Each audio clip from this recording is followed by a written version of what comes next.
이재영입니다. 여기서 제가 책 표지를 딱 걸어놨죠, 그죠? 왜 걸어놨는 거냐면 제가 짓는 겁니다. 제가 짓는 건데 제가 전쟁의 대가입니다. 대가인데 이 책이 각 그 군사학과나 군사학교에서 주교재나 부교재로 사용되고 있는 책입니다. 그래서 여러분께서 절망 좀 뭔데 저 전쟁에 대해서 이야기하노 하면 안 믿을 거 아닙니까, 그죠? 그래서 제가 나는 전문가요 하면서 이렇게 한번 걸어봤습니다. 그리고 양해 드린 말씀은 제가 지금 다이어트 중인데 98kg에서 이제 76kg입니다. 그래서 배가 하나도 없죠? 네, 76kg인데 그래서 힘이 좀 없습니다, 몸에. 그래서 목소리가 힘이 좀 없더라도 이해를 좀 해주시기 바랍니다. 자, 이게 이제 제가 TV에 토론, 심야 토론 이런 데 이제 출연할 때 찍힌 사진인데 잘생겼죠?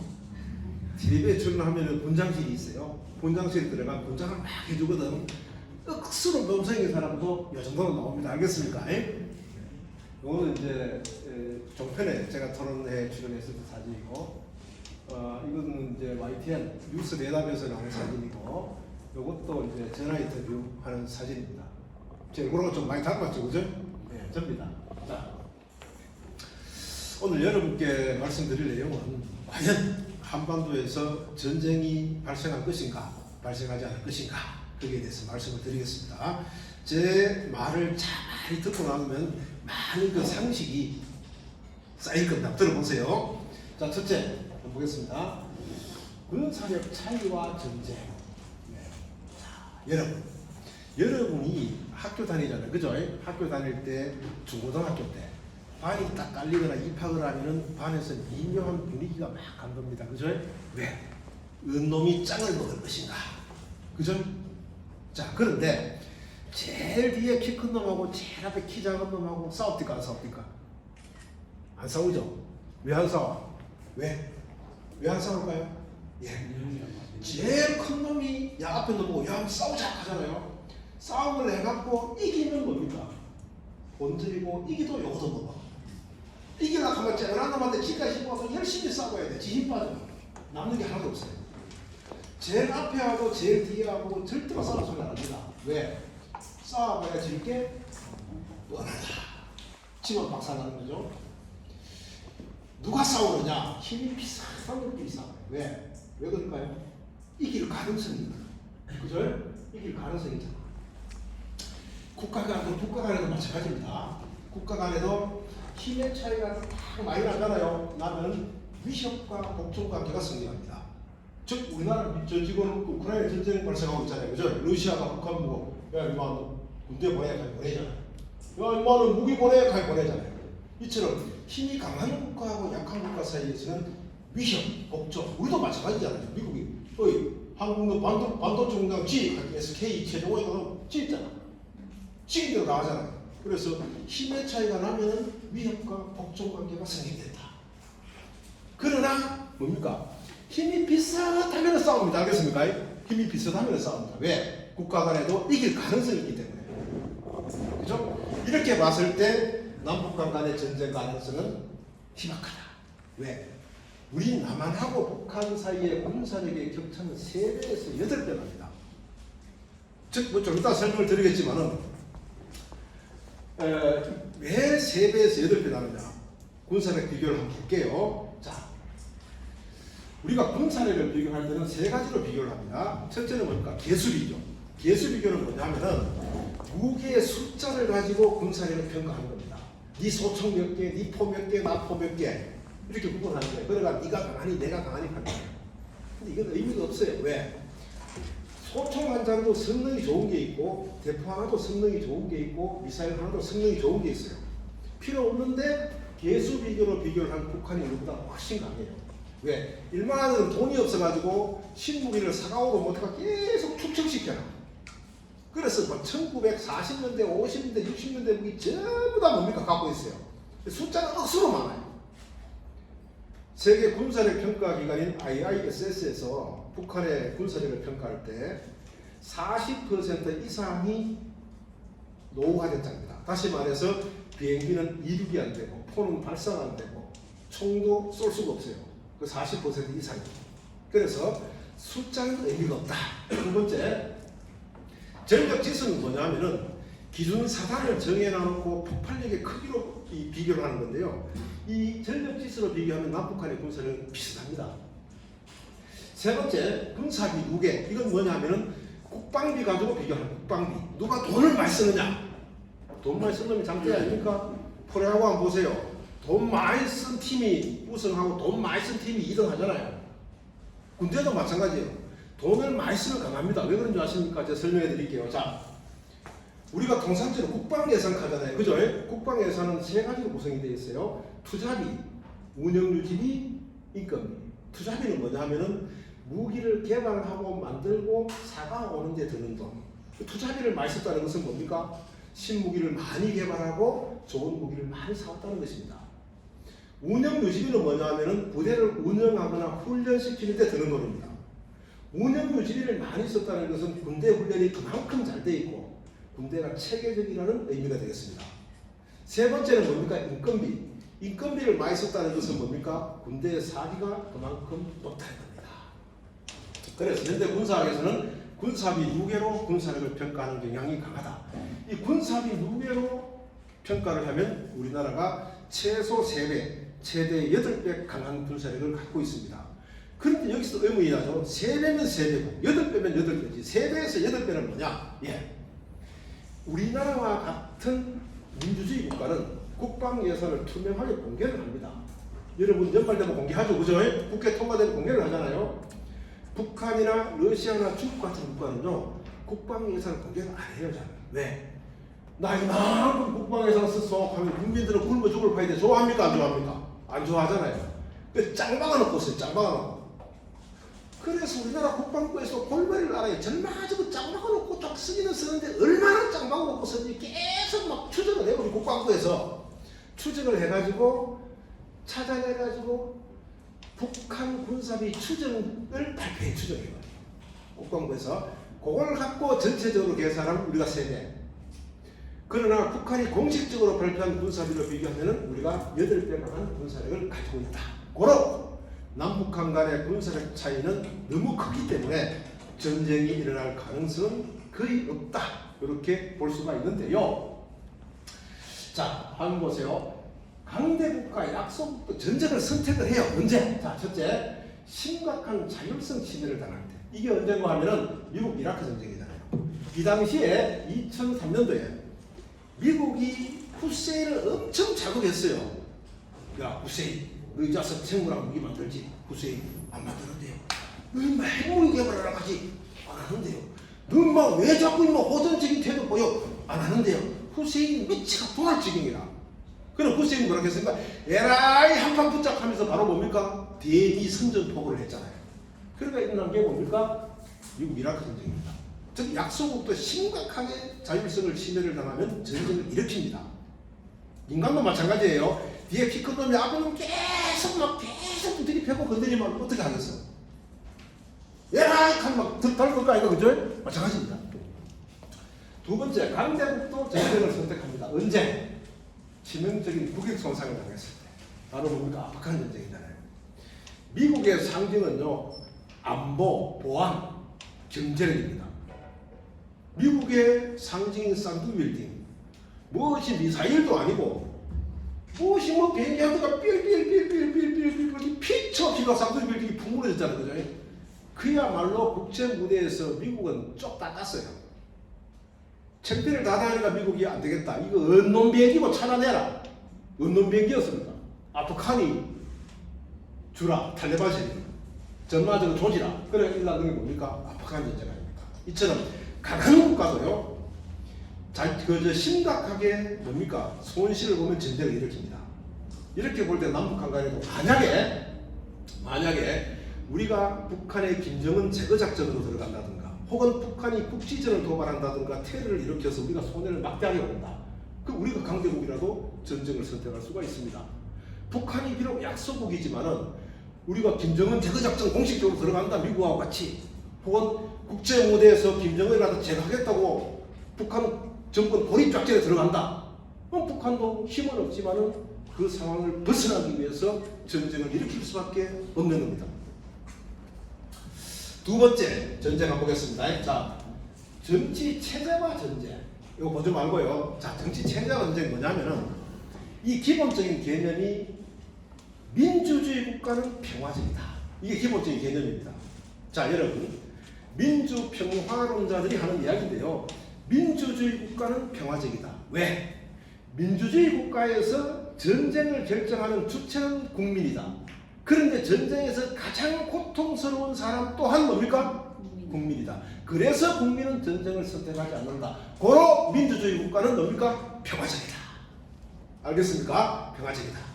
반면 독재체제는 고전적이다. 왜? 독재자 마음대로 전쟁을 선택할 수 있기 때문에 그렇습니다. 히틀러가 그랬고 무솔로니가 그랬고 지금 푸틴이 그랬습니다.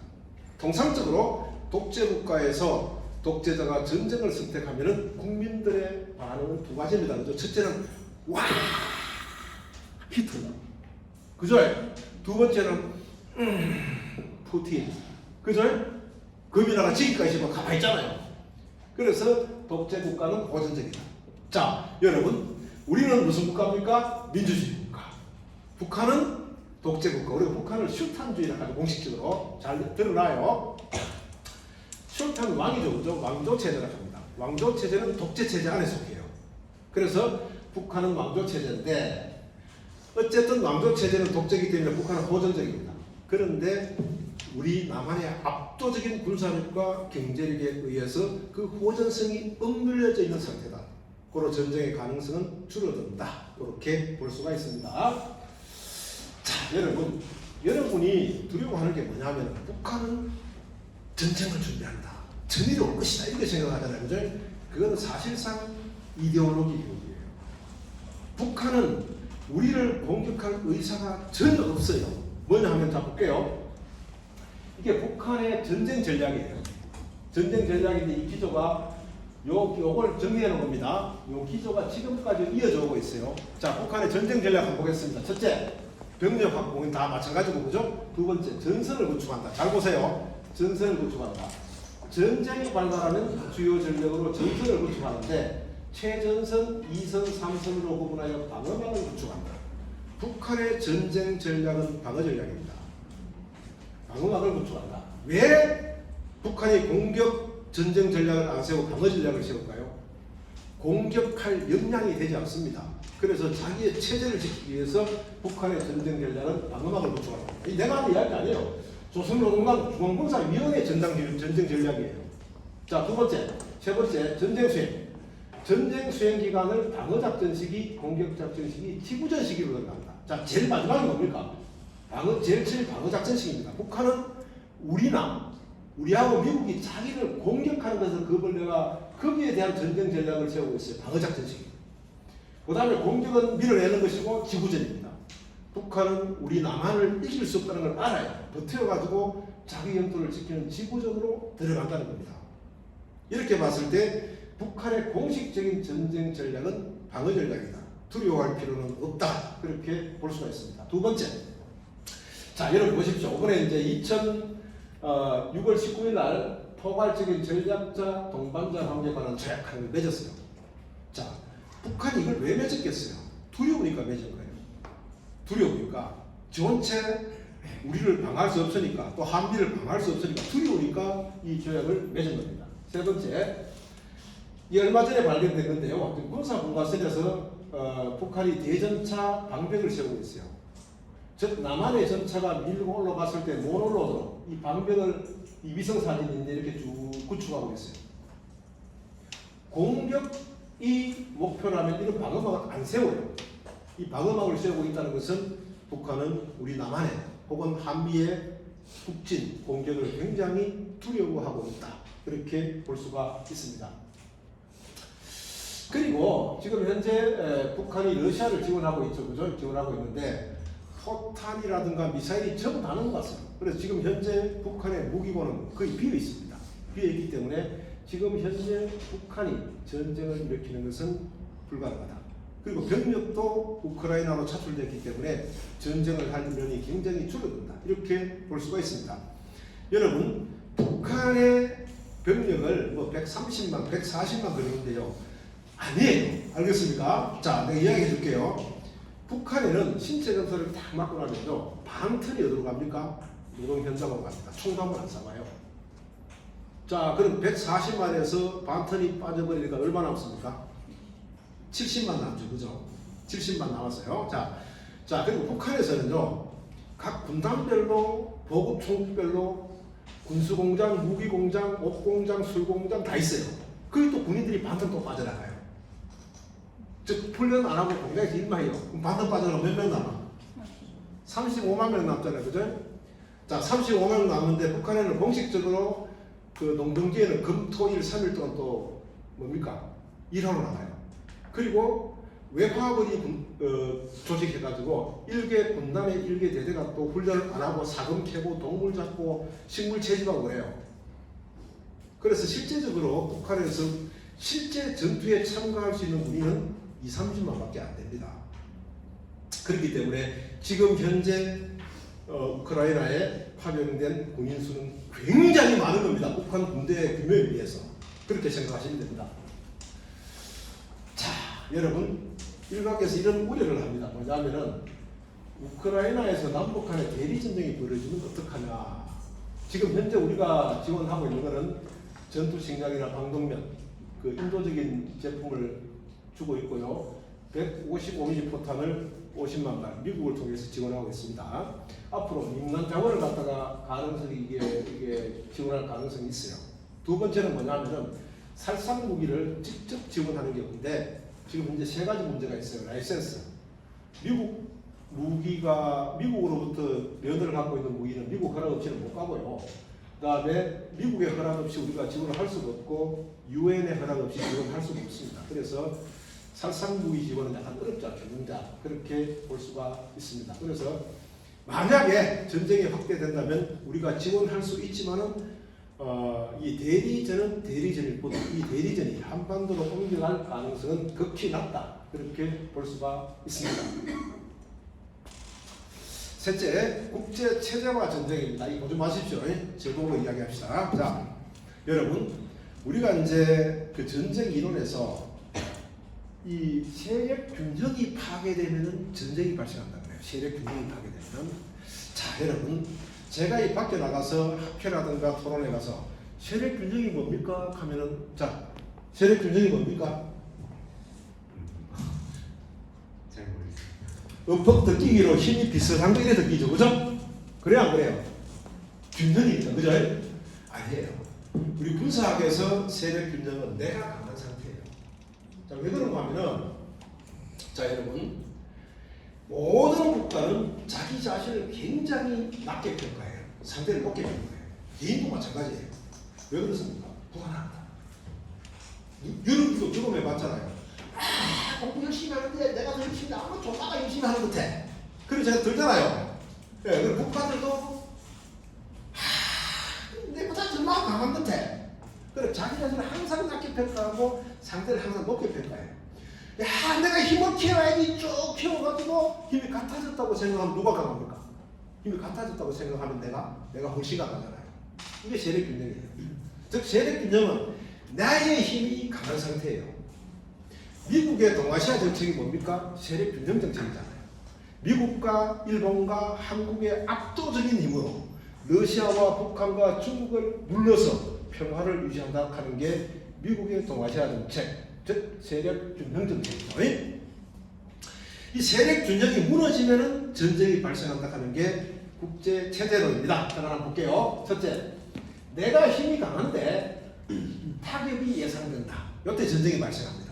예를 들어서 걸프 전쟁이잖아요. 자, 여러분, 걸프 전쟁 전에 어떤 현상이 발생했습니까? 이라크가 쿠웨이트를 집어삼켰잖아요. 그죠? 집어삼키니까 미국 입장에서 가만히 보니까 이라크는 남의 편이고 쿠웨이트는 내 편인데 남의 편이 내 편인 쿠웨이트를 잡아먹어버렸단 말이야.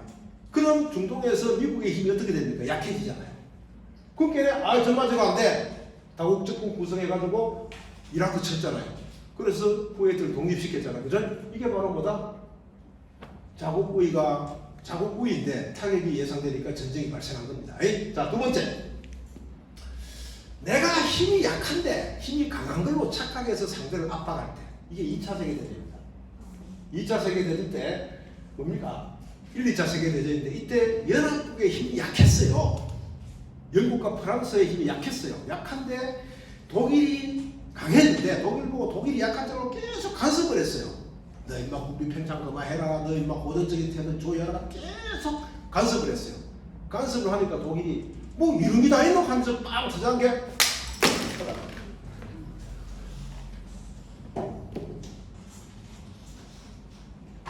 미안합니다.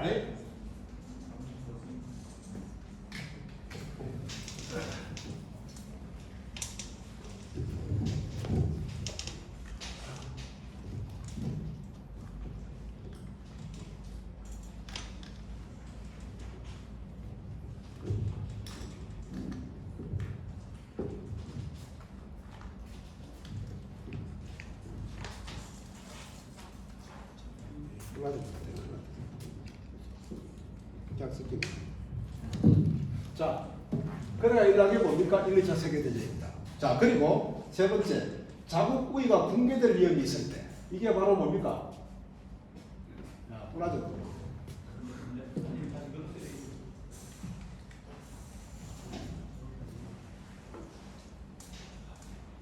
이게 바로 뭡니까? 이라크 전쟁입니다. 보겠습니다. 자, 보세요. 여기 보면은 여기 러시아입니다. 여기 러시아고 여기 우크라이나입니다. 그다음 여기 에스토니아, 라트비아, 뭐 폴란드, 헝가리, 슬로바키아, 로마니아, 불가리아 애들이 전부 소련의 미성국이죠. 그죠? 이 소련의 미성국들이 전부 거의 나토에 가입을 다 했어요. 다 했는데 우크라이나 이마저도 나도 나토에 가입할게 하니까 러시아로서는 인정을 못하는 거예요. 왜? 내 힘이 완전히 약해지잖아요. 그래서 특수군사 작전해가지고 우크라이나를 침략한 게 바로 지금 현재 벌어지고 있는 우크라이나 전쟁입니다. 자, 이렇게 봤을 때 한반도에서 이 세력 균형에 의한 전쟁 가능성은 굉장히 희박하다. 왜?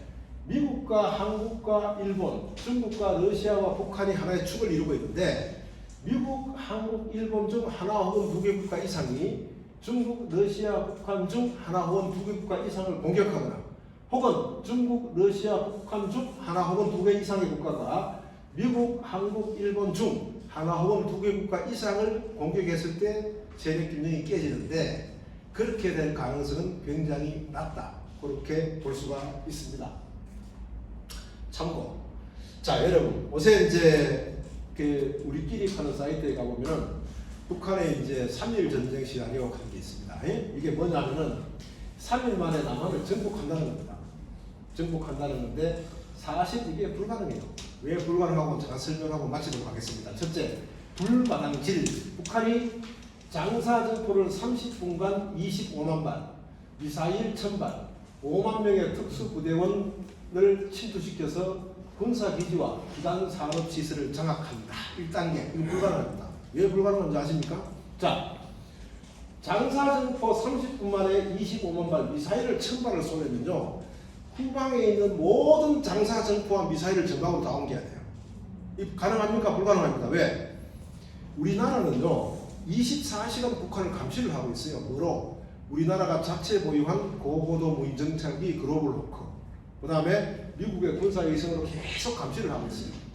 만약에 모든 무기가 전방으로 싹 온다면 우리가 준비를 하고 있겠죠. 그죠? 절대 불가능해요. 두 번째, 5만 명의 특수부대원을 군사기지와 기관산업으로 침투시켜 장악한다. 이것도 불가능해요. 5만 명을 어떻게 침투시켜?